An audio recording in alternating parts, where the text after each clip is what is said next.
Hey class, couple announcements before we begin on our lecture for today. First of all, you should have received an email from the college at your student email saying, giving you a link to take the IDEA survey for each of your classes that you're enrolled in. And so I just wanted to remind you to go ahead and take that survey for this and all of your other classes. It's a really important tool that we use to evaluate how we're doing and make adjustments for the next time we teach a course, and also gives our academic services folks an opportunity to see how students are interacting and liking their classes and instructors and so forth. So they're really important. I use my information, I take them very seriously. So please fill those out and be honest in your answers and so forth. And I also never get to see who wrote what or anything like that. That's not something that anyone is really interested in doing. But I do get to see a list of names of who has and who has not completed the surveys. And so at the end of the semester, I'll get a list of who's completed it, and I will be able to give you guys extra credit for completing those IDEA surveys. Now, you did a Survey Monkey for me personally here a week or two ago. So this is a completely different survey, so make sure you fill that one out. Let's see. Also, I don't even get to see the results of the survey until after grades have been posted and delivered and that deadline closes. So there's no way I could come back and say, oh, you gave me a whatever and take that out on you in terms of grades. So I wouldn't do that anyway, but just for your own benefit there. Other than that, I think that's about it as far as announcements. We're getting down to the end. We're getting pretty close to the end of the semester. Today we're going to cover chapter 17 and 18, just very, very brief overview of those chapters. And as we get ready to look forward to the final, this last unit, chapter 16 through the end on the diseases, will be 25% of your final. And then the other 75% of your final exam will be the cumulative part, okay? So just to give you a heads up on that, this last portion will be tested on in the final, okay? So if you have any questions about anything of where we're going, where we're heading, just let me know, and we can discuss any concerns that you might have, okay? So, chapter 17, eye and skin infections, okay? And just really briefly here, for those that have had A and P, you're already well familiar with these body parts, the body systems and so forth, but just a real quick refresher. The skin, as you know, is your largest organ in the body.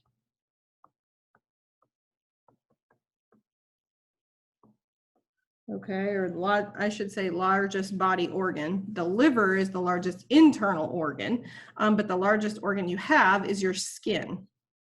And its main job, its main function is to keep things out. Remember, it is part of the first line of defense. It is a barrier that holds things out.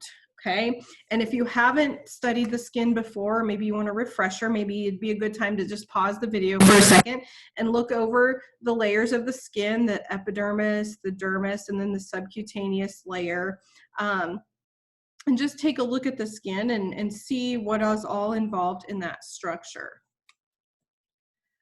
Okay, now, like most other places in and on the body, we have a microbiome of organisms that live in certain areas. And depending on the location, some areas of the skin are oily, some are moist, where sweat and friction and so forth can occur, like behind the knees and in the elbows here, the armpits, of course, and so forth. There's some oily areas, you know, if you're into skincare, that T-zone, Maybe if you've ever heard of that, I don't know, maybe they don't even do that anymore. And then there's some dry areas where you can get dryness, like on the backs of your hands can get really dry, especially now with the whole COVID thing and everybody's washing their hands all of the time. And so there's different bacteria that like to live in different areas based on what your skin conditions are like in those different areas. And just as a side note, BO is caused by bacteria. The different microbes you have on your skin cause you to have your own special type of BO. So yay. Just a few vocabulary terms here. A lesion is some sort of abnormality in the skin in a defined area. Okay, may be harmless or may be indicative of a serious health condition. Okay, so if there's any abnormality on the skin, that's called a lesion. And a primary lesion, and then there's secondary, we'll go over the differences between those, give you some examples here in just a moment. But a primary lesion is associated with a specific disease, okay, and I'll show you the examples. A secondary lesion is less obviously associated with a specific disease. So some secondary lesions could be associated with many different types of diseases. So if you had a very generalized rash, you may not know exactly, it might take a little bit of digging to figure out what exactly that rash came from. So a rash is a widespread eruptions of lesions, maybe symptomatic or asymptomatic. So here's some different primary and secondary lesions. So these are basically associated with a disease. Okay, so vesicles are elevated lesions that have clear fluids in them. And if you've ever had or seen chicken pox, that's one disease that you would associate with vesicles. Okay. Let's see, a macule. Okay, those are flat, discolored areas. Okay, and macule, papule, and crusts, this, and this are associated with smallpox. Okay, papules can also be associated with warts. They just look a little bit different. A pustule could be acne, things like that. Oh, that's a cyst, not crust, sorry. A cyst would be a deeper type of lesion in the skin. And then a maculopapular rash is something that's slightly raised, and it's going to be interspersed with macules. Papule reason, so they'll have kind of both there. And like rubella, like with the MMR vaccine, rubella is one that you would see with that. Secondary lesions, again, are a little bit more difficult to pinpoint. A crust is a dry exudate or dry kind of crusty exudate secretions from out of the skin. A lot of times it could be plasma. So like if there's like a yellowy, if it's not pus, if like a yellowy crust, that would be plasma. Impetigo, which is a bacterial diaper rash, or can be other places on the skin for young children. Scales are flaky skin, like you would see with athlete's foot or psoriasis. Purpura, large purple spots, could mean septicemia, which is not good, could mean meningococcal meningitis, could mean all kinds of different things. Petechiae, these are little hemorrhages. They're the little capillaries burst and hemorrhage underneath the skin. A lot of different things can cause that. If someone is looking at cause of death, strangulation can cause petechiae in the eyes. You can get blood vessels bursting in the eyes and in the parts of the face. Scarlet fever. If you've been vomiting a lot, we talked about with whooping cough, you can get petechiae and so forth. And then ulcers. An ulcer, we're not talking about stomach ulcers, but a skin lesion ulcer is an irregular size and shape, basically when the skin layers are destroyed.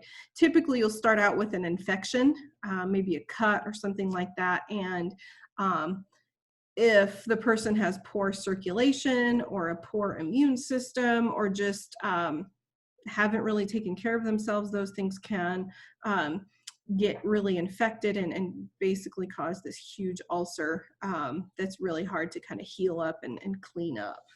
You'll see it sometimes with older people as well. Okay, so those are some different types of lesions. It's also important to note that just because a person has a rash or some type of lesion doesn't necessarily mean that it's an infection. It doesn't have to be caused by a pathogen. It could be from side effects from medication or foods that you've eaten, like with an allergic reaction. Could be through excessive exertion, like if you're exercising a whole lot or something like that, you're exerting a whole lot, you could develop a skin lesion as well. You know, you could wear the skin away if you're, you know, doing some types of manual labor or repetitive things as well. Okay, so we're going to start out with some of the viral skin infections. Okay, one thing that you'll want to know for the test over this material is it viral? Is it fungal? Is it bacterial? Is it caused by a protozoa? What kind of organism causes this particular disease? Okay, and I'm not going to test you on anything that we haven't covered in these videos. So if you're reading through the chapter and you're like, man, we're not covering this and this and this, don't worry about it for the test, just what we're covering in the videos, okay? There'll probably also be some diseases that we cross off even out of your notes packet.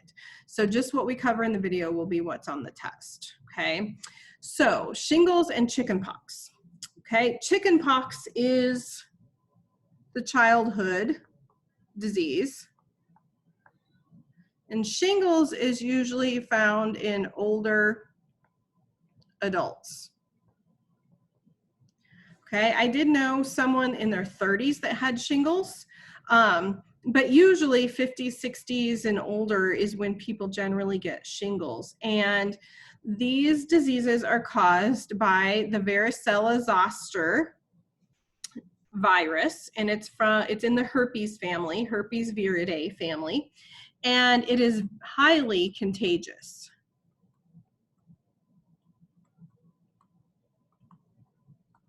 And it's spread through respiratory droplets and also contact with the smallpox, the chickenpox lesions.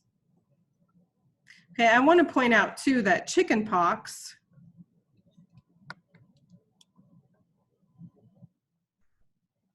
this varicella virus is not the same as smallpox.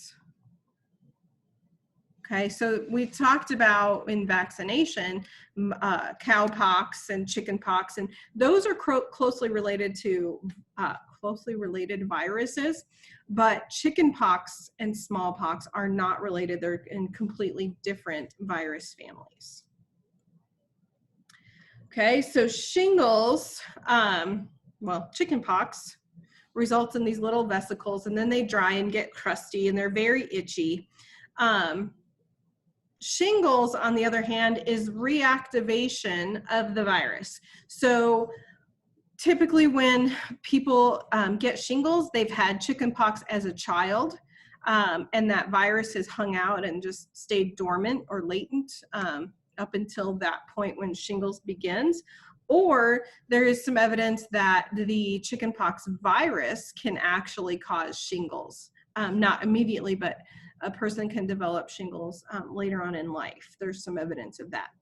But shingles is very, very painful as well, causes a painful burning sensation. And it appears as a band of blisters on one side of the body, and it becomes a rash, and it is looking at involves very nerve-rich areas, which can cause it to be very painful. Chickenpox isn't necessarily painful, it's just very itchy and kind of annoying, where shingles can be very debilitating because of the pain associated with it. There are antiviral medications that can help limit.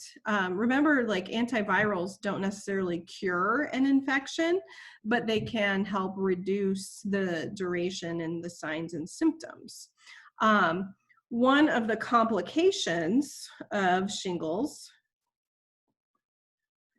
is basically chronic pain. Like, once the lesion goes away, the pain may stay and never go away, or take a very, very long time to go away. And that's called post-herpetic neuralgia, or PHN. So as a child, remember, chickenpox is a childhood disease. The virus would enter through the respiratory system. It would then go to the heart and the lungs, the liver, the kidneys, and then migrate to the skin and form the lesions. Okay. And then after that viral infection, the chickenpox clears up. Okay, the immune system destroys most of the viruses, but some of them will travel these peripheral nerves and hang out here in the ganglia of the nervous system. And then at some point later on in life, the virus may reactivate, travel down that nerve, and cause the skin rash and the pain here. So this band, and it's only on one side of the body because it's traveling down this nerve here. Okay, it's not traveling, it's only on one side of the body usually, right along that nerve band there.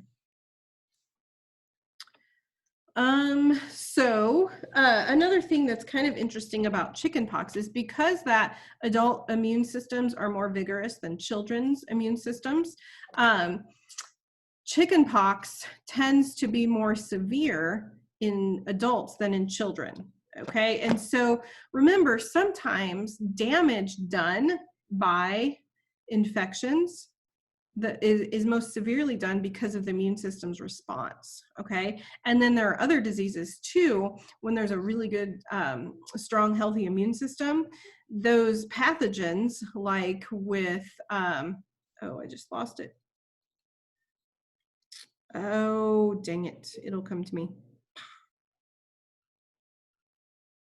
Never mind. Shoot, the one that makes you really tired. Mono, there we go. Mono is more severe in young, healthy people than it is in small children because they have a more developed immune system and they have more white blood cells that the virus can attack. Okay, so anyway, adults that get the chickenpox later in life for the first time get more severe signs and symptoms than small children. And I remember when I was a kid, I don't know how old I was when I had the chickenpox, but I remember we had to stay away from my grandfather for some time because he had never had chickenpox and he would get really sick if we were near him and gave it to him. So it is pretty contagious.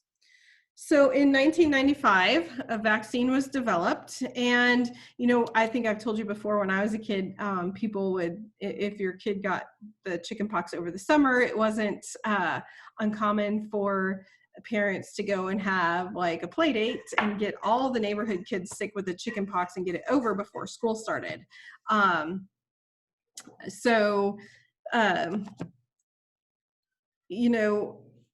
It was a pretty mild disease. You just got it, you itched for a while, and then you got over it. But it could have been life-threatening for newborn babies and people that had severely compromised immune systems, and older people that were getting it for the first time. So it's much more rare now because of the vaccine that was developed in 1995. And there's also a shingles vaccine now that is recommended for people who are over 60 to prevent shingles from the varicella zoster virus from reactivating and causing the shingles disease.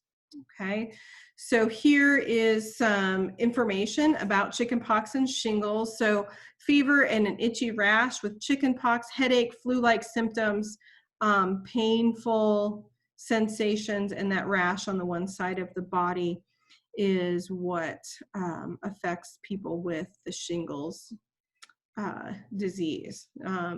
Again, it's an enveloped double-stranded DNA virus, incubation period of about 2 weeks. Okay, smallpox. I thought about skipping this chapter, but I know you guys did that case study on whether or not the stockpiles of smallpox should be eradicated and so forth. So I thought I'd give you just a little bit more information about what smallpox is. You know, I don't think it's something that we need to worry about right now, but it could always become a bioterror weapon. You never know. So smallpox is a variola virus, where chickenpox is a varicella virus, completely different types of viruses. And smallpox has a 30% mortality rate.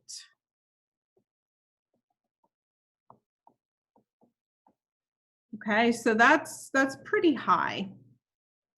Smallpox is highly contagious, and you would get it from inhaling respiratory droplets or touching contaminated fomites like cups or blankets or things like that.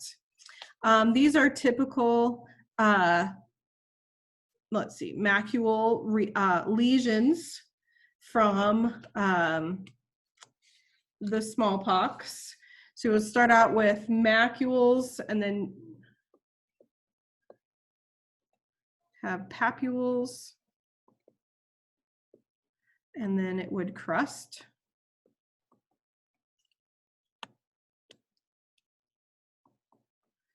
And it kind of progresses through that. You have a high fever for the first couple of weeks. Then the fever would go down and you would start to begin getting the skin lesions. And then with smallpox, many people did scar, and those scars remained on the patient. Treatment is mostly supportive therapy, keeping them hydrated, keeping the fever in a manageable range, and so forth. Let's see. Worldwide eradication was in the late 1970s. We no longer routinely give vaccines. It could be a bioterror weapon. W-E-A-P-O-N. You never know, I guess. But here I have 2 videos that you're going to watch. They're on D2L. You'll get 5 points each for watching those. One's basically just some general information about smallpox, and the other one's the smallpox effects on the body. So at some point, if you want to stop and take the time to watch the videos now or after the lecture, that's fine. But there are 2 here, and there's another one that we'll watch coming up on tetanus. So make sure you watch those. A few more vocabulary terms. Malaise, just kind of like feeling yucky, run down, worn out type of a symptom. Pruritic means itchy. We talked about herpetic neuralgia, which is that pain from the shingles. And then supportive therapy, like we talked about, was just managing their pain, their pain or discomfort, giving them fluids and rest and so forth. Okay, let's see. Human herpes simplex viruses, or human herpes viruses. HSV1, we'll talk about. It is skin lesion, and it is what we call oral herpes or cold sores, fever blisters, another name there. Transmission is through saliva, where you share a cup or kiss or share a dirty towel, something like that. The lesions with this are vesicular. They form vesicles, develop on the lips. usually, or they can be in other places, which we may cover in the reproductive chapter. In the initial infection, so the first time a patient would have the disease develop, you'd have like kind of like flu-like or sore throat-like symptoms as well. And then the virus, just like the varicella virus, moves to the trigeminal nerve, and it becomes latent and then can flare up in a lot of people. And so here's what the vesicular lesion would look like. It will hang out up here in the trigeminal nerve. Then if there is some sort of stressor, it will reactivate and come back and cause those lesions or the breakout. Reactivation can be caused by UV light, so out in the sunlight, menstruation, hormone changes, stress, and things like that. Typically, the subsequent infections can be shorter and less severe than the initial, but they can be significant outbreaks subsequently as well. Diagnosis based on the location and the fluid-filled vesicles. There's no cure or vaccine. There are some antiviral medications that can help, again, limit the duration and the severity of the attack, but there's no cure for it. Once you have it, you always will be susceptible to getting those recurring lesions. Okay, so there's about 600,000 new cases in the year, each year in the US. Let's see. Transmitted, like we said.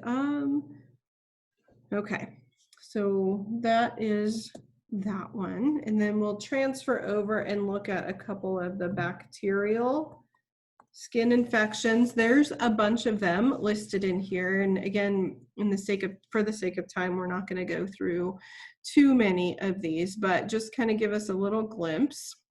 We've talked a lot about staph this semester. Remember, staph is a gram-positive, grape-like cluster of spheres. And staph aureus, which we've talked about and handled in the lab, along with staph epidermidis, is part of our normal microbiota, normally live on our skin. And especially staph aureus, it's going to have lots of what we call virulence factors, or factors that help it evade the immune system and attack our cells. Streptococcus pyogenes, which is very similar to, which is what causes strep throat, can also cause a lot of skin problems. It can cause cellulitis. It can cause all kinds of different things. But we're going to focus with staph aureus. Here's some different virulence factors that staph and strep both have. I'm not going to make you remember those, but these are all different. Look at ASE, ASE, ASE. All of those are enzymes. Here are some toxins that they produce. Exfoliative toxin. Doesn't that sound yummy? It basically removes the upper layer of the skin in a disease called scalded skin syndrome. Let's see. Hemolysins burst red blood cells to release the bacteria from them. All kinds of ways that they have developed to attack and efficiently cause disease in the human body. Okay, so first disease is cellulitis, and that typically involves the lower dermis, the lower layers of the skin, not necessarily the top layers of the skin, and then the fat underneath the skin. Causes very red, swollen, and painful areas, can cause fever if it gets widespread. We're going to define these terms here in just a second. The legs and the feet, the lower extremities, are usually the most common infected area. And it can spread throughout the bloodstream due to the enzymes and or toxins. It can help invade other tissues and spread to either the lymph nodes or the bloodstream, and that can cause septicemia, which is an infection of the blood. And cellulitis can be fatal if it's not treated. So here is a picture of what cellulitis would look like. Treatment would be an antibiotic, oral antibiotics. A secondary MRSA infection, though, could come in and make this a little bit more complicated to treat. Okay, so some of the signs and symptoms would be lymphangitis, and that is where you get these red streaks in the skin. Okay, so if you have, I don't know, there's a hand, poor hand. There's only 3 fingers, and there's the thumb. Okay, that looks terrible. Lymphangitis is basically where you would have, remember the lymphatic system is a bunch of vessels, just sort of like blood vessels. You would get these red streaks that would go up the arm, or it could be the leg, that follows that lymphatic vessel. And it's basically the inflammation of that particular lymphatic vessel. And you can see it on the redness come through the skin, and you can see these streaks. Can happen on the legs as well, since cellulitis is usually in the legs. And then leukocytosis is an increase in white blood cells. So if you were to do a CBC, complete blood count, you would notice a high level of white blood cells. Some of the other staph skin infections that your book talks about is scalded skin syndrome, which we talked about with the exfoliative toxin, and then toxin and impetigo, which is a rash typically seen in little kids, like a diaper rash type thing, or it could be on the face or other places. We've talked a little bit about MRSA as well, which is methicillin-resistant Staph aureus. And penicillin was invented back in the early, I want to say 1940s maybe, and as early, and so then methicillin is kind of a secondary offshoot of penicillin. It is a semi-synthetic antibiotic or antimicrobial, and we started seeing resistance to methicillin in the early 1960s. Okay, so penicillin was produced, I want to say, in the late 30s or 40s. Just my best guess. I could be wrong on that. But we started seeing penicillinase producing bacteria, or resistant, resistant, I can't write today, penicillin resistant bacteria in the 1950s. And so methicillin was developed to combat those resistant bacteria. And then in the 1960s, we were already starting to see MRSA popping up in hospital settings. And now we see it commonplace in healthcare settings and in the general community.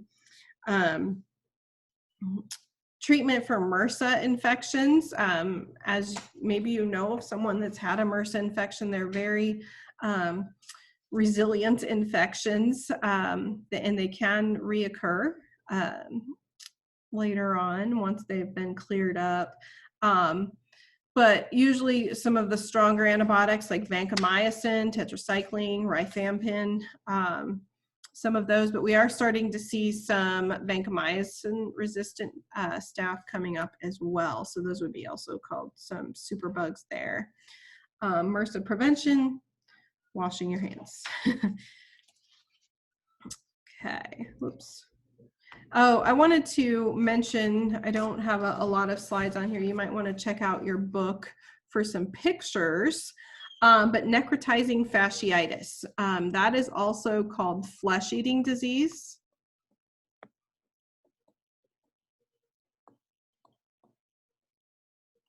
Necrosis means like death of tissues.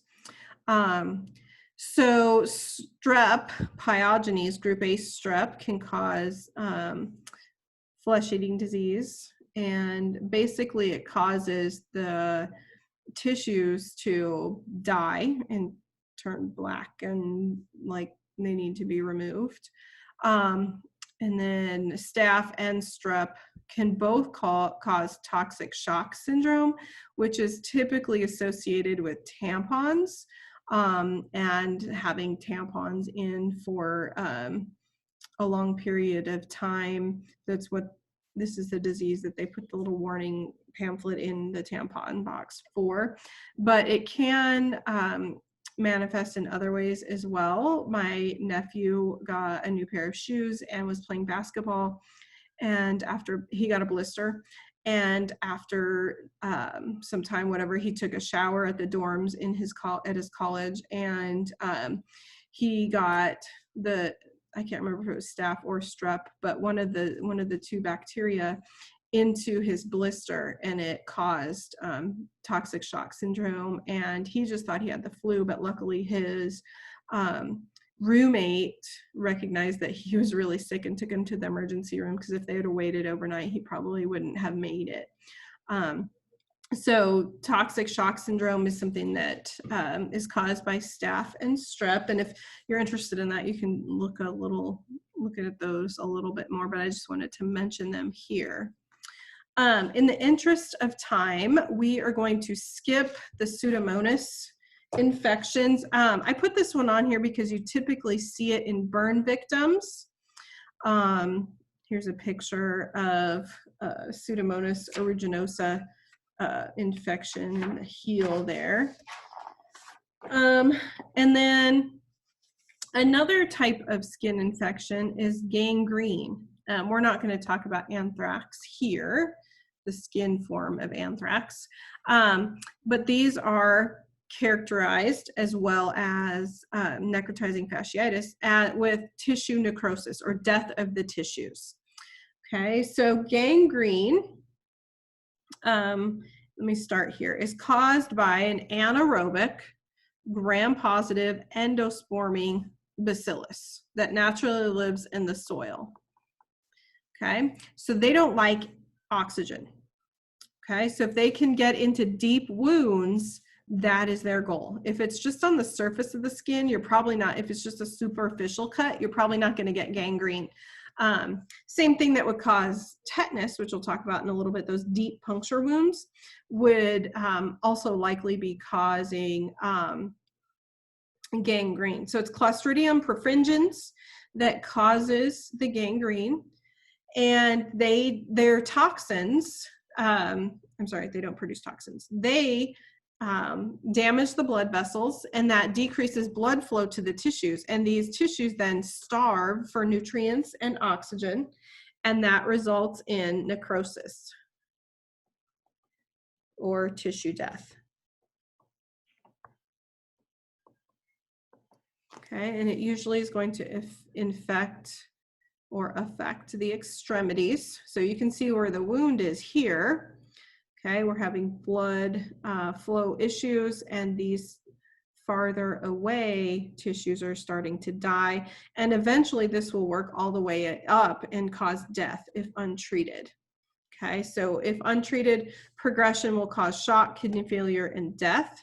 The bacteria, they are anaerobic, so they produce very terrible smelling smells, odors, and plus there's rotting flesh. But also, a lot of times you can, they call it gas gangrene, because you can actually touch the infected area and it will feel like there's gas underneath the skin. It'd be like you're touching a balloon, and the gas builds up underneath the skin. Okay, so I will allow you some time to read through this. If you want to stop the video, I'm not going to read it to you. You can read the snapshot there, and we will pick back up then and talk about fungal skin infections. And there's a lot of these as well, and I'm not going to go through all of them. Cutaneous mycoses. Remember, mycoses is a fungal disease.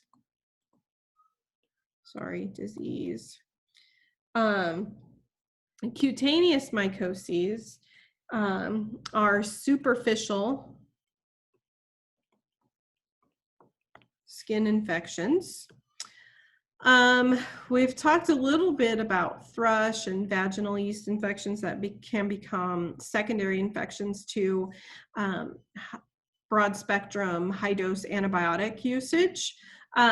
Candida is the yeast that you would see, Candida albicans. You would see in thrush or the vaginal yeast infection. But you can also see some other fungal infections.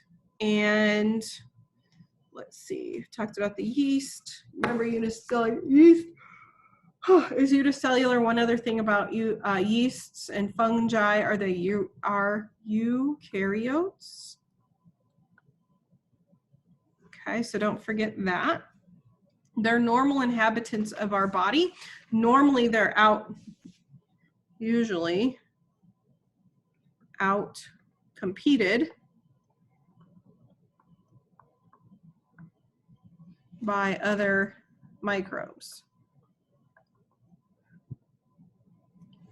Just remember, typically when you see thrush or a vaginal yeast infection, usually there's some sort of imbalance that allows the yeast to take over when they normally would not. So here, one example of a Candida albicans or candidiasis is diaper rash as well. Diaper rash can be yeast or it could be bacterial as well. Really likes damp, friction-prone areas. Let's see, to help with the infection, especially with diapers, make sure you dry the area, don't leave it moist. Change the diaper, use like Desitin and things like that. Let's see, cutaneous yeast infections, a bright red macular type rash may include some white pustules as well. Tends to be itchy or burn or both. And some things that complicate yeast infections could be diabetes. High levels of blood sugar kind of feed the yeast. One thing that they recommend too, if a patient has recurrent thrush or other types of yeast infections, is to really limit their sugar in their diet because the blood sugar can really feed the yeast.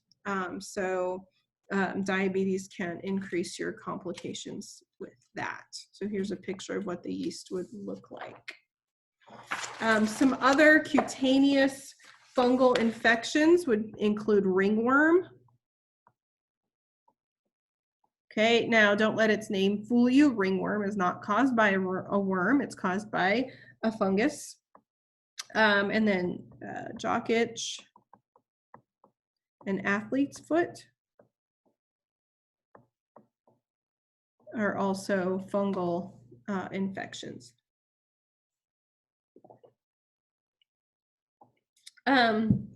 Just really briefly about the eye. Most eye infections are caused by either viruses or bacteria, but other things can infect the eye. And typically the bacteria or viruses are going to target the conjunctiva or the cornea of the eye. And the conjunctiva, let's see, do we have a good picture? No, I saw a different picture that I liked better. The conjunctiva is basically the membrane that surrounds the outer portion of the eye and the inner portion of the eyelid. Okay, and then the cornea is the covering of the eye here. Okay, those are the two areas that are mainly attacked.